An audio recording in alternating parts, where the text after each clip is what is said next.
Okey, korang kalau nak pergi Blue Launch atau Red Launch, pintu masuk dia ni sebelah Zeus ni. Korang boleh pergi sini, straight dia masuk ke dalam. Okey, terima kasih.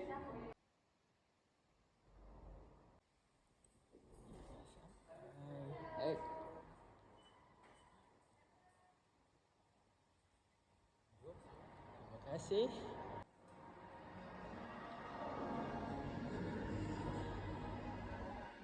Ini dia, Blue Launch. Okey. Okey, thank you very much. Hai.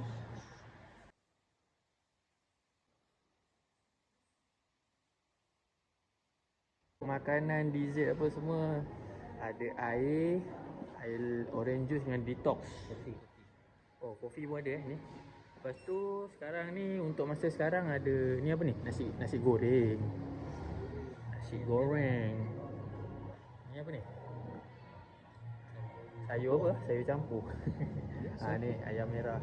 Lepas tu adalah sikit-sikit dessert.